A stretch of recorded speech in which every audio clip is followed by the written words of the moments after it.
জীব ও জড়। আমাদের চারপাশে আছে গাছপালা, পশু পাখি, ঘরবাড়ি, পুকুর, এরকম আরও অনেক কিছু। বিদ্যালয়ের শ্রেণীকক্ষে আমরা পড়াশোনা করি। এখানে আছে টেবিল, চেয়ার, বেঞ্চ, দরজা, জানালা ইত্যাদি। 1. জীব ও জড়। চারপাশে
এদের শেকড় মাটির গভীরে যায় না।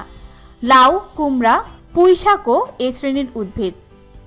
এখানে আমরা ছোট কাণ্ডের, মাঝারি এবং বড় কাণ্ডের গাছ দেখতে পাচ্ছি। বিরুৎ বা মরিচ হলো আকারে ছোট ও কাণ্ড নরম। গুল্ম হচ্ছে, এটি গোলাপ গাছের ছবি দেওয়া আছে। এটির কাণ্ড শক্ত কিন্তু বেশি গভীর নয়। এটি হলো আম গাছ। আম হচ্ছে বৃক্ষ। এটির কাণ্ড শক্ত এবং অনেক গভীর পর্যন্ত এর কাণ্ড বিস্তৃত। 4. প্রাণী। 1. বিভিন্ন রকমের প্রাণী। প্রাণীদের দুইটি দলে ভাগ করা যায়: অমেরুদণ্ডী ও মেরুদণ্ডী প্রাণী। অমেরুদণ্ডী প্রাণী। পৃথিবীতে অনেক প্রাণী আছে যাদের মেরুদণ্ড নেই। যে প্রাণীর মেরুদণ্ড নেই তাকে অমেরুদণ্ডী প্রাণী বলে। অমেরুদণ্ডী প্রাণীদের অনেকে স্থলে, অনেকে জলে বাস করে। কেঁচো, চিংড়ি, প্রজাপতি এবং শামুক অমেরুদণ্ডী প্রাণী। এখানে 4টি অমেরুদণ্ডী প্রাণীর ছবি দেওয়া আছে। এটি হলো কেঁচো, এটি হলো চিংড়ি, এটি প্রজাপতি ও এটি হলো শামুক। মেরুদণ্ডী প্রাণী। যেসব প্রাণীর মেরুদণ্ড আছে তাদের মেরুদণ্ডী প্রাণী বলে। পিঠের দিকে ছোট ছোট এক সারি হাড় মিলে মেরুদণ্ড তৈরি হয়। মেরুদণ্ড প্রাণীর দেহকে দৃঢ় করে। কুকুর এবং পাখি মেরুদণ্ডী প্রাণী। সাপ, ব্যাঙ এবং মাছ এরাও মেরুদণ্ডী প্রাণী। এখানে 2টি মেরুদণ্ডী প্রাণীর ছবি দেওয়া আছে। সাপ একটি মেরুদণ্ডী প্রাণী। মুরগি এটিও একটি মেরুদণ্ডী প্রাণী। ছবিতে সাপ এবং মুরগির মেরুদণ্ডের অবস্থান দেখানো হয়েছে। আলোচনা। কোন প্রাণীর মেরুদণ্ড আছে? 1. ডান দিকের ছকের মতো তোমার খাতায় একটি ছক তৈরি করো। 2. ছকে তোমার জানা অমেরুদণ্ডী এবং মেরুদণ্ডী প্রাণীদের নাম লেখো। 3. তোমার কাজ নিয়ে সহপাঠীদের সাথে আলোচনা করো। 2. মেরুদণ্ডী প্রাণীর শ্রেণীবিন্যাস। মেরুদণ্ডী প্রাণীদের 5টি দলে ভাগ করা যায়: মাছ, উভচর, সরীসৃপ, পাখি এবং স্তন্যপায়ী। মাছ। মাছ মেরুদণ্ডী প্রাণী, পানিতে বাস করে। বেশিরভাগ মাছের দেহ আইসে ঢাকা থাকে। পাখনা নেড়ে এরা পানিতে চলাচল করে। এখানে একটি ইলিশ মাছের ছবি দেওয়া আছে। এখানে চিহ্নিত করে দেওয়া আছে, এটি হলো মাছের পাখনা। শরীরের উপর যেই শক্ত জিনিস আবরণটি থাকে এটিকে বলা হয় আইস। উভচর। ব্যাঙ একটি উভচর মেরুদণ্ডী প্রাণী। ব্যাঙ পানিতে ডিম পাড়ে। ব্যাঙের জীবন শুরু হয় পানিতে।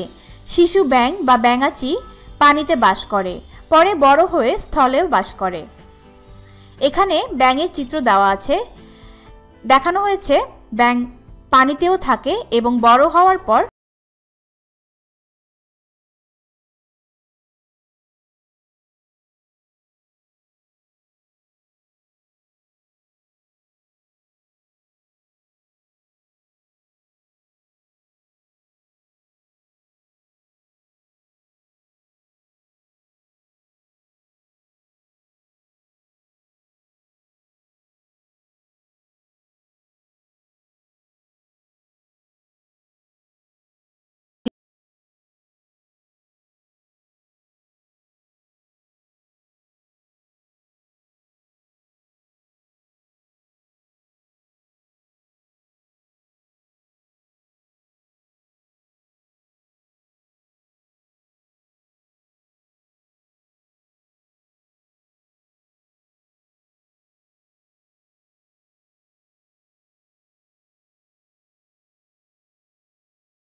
বৈশিষ্ট্য কি?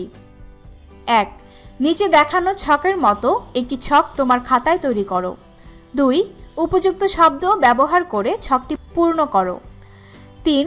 তোমার কাজ নিয়ে সহপাঠীদের সাথে আলোচনা করো। 5. অন্যান্য জীবের সাথে আমাদের সম্পর্ক। বেঁচে থাকার জন্য মানুষ ও অন্যান্য প্রাণীকে খাবার খেতে হয়। কোনো কোনো প্রাণী খাদ্য হিসেবে অন্য প্রাণীদের খায়। কিছু প্রাণী উদ্ভিদ, ফল এবং ঘাস খেয়ে থাকে। খাদ্য এবং খাদক। হরিণ, খরগোশ ও ছোট ছোট পাখি ঘাস এবং ফল খায়।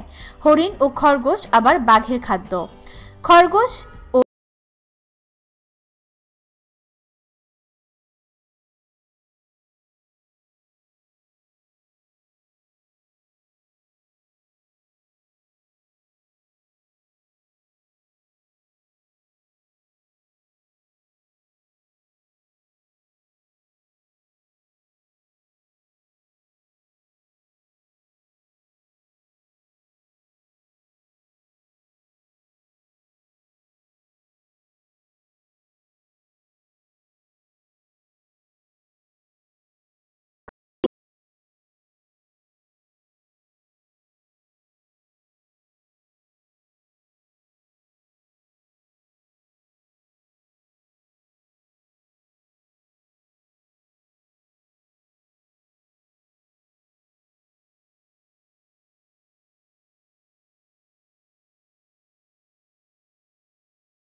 আকার ও কাণ্ড অনুযায়ী উদ্ভিদকে কিভাবে শ্রেণীবিন্যাস করা যায় লেখো। আকার ও কাণ্ড অনুযায়ী উদ্ভিদকে 3 শ্রেণীতে বিন্যাস করা যায়, যথা বৃক্ষ, গুল্ম, বিরুৎ।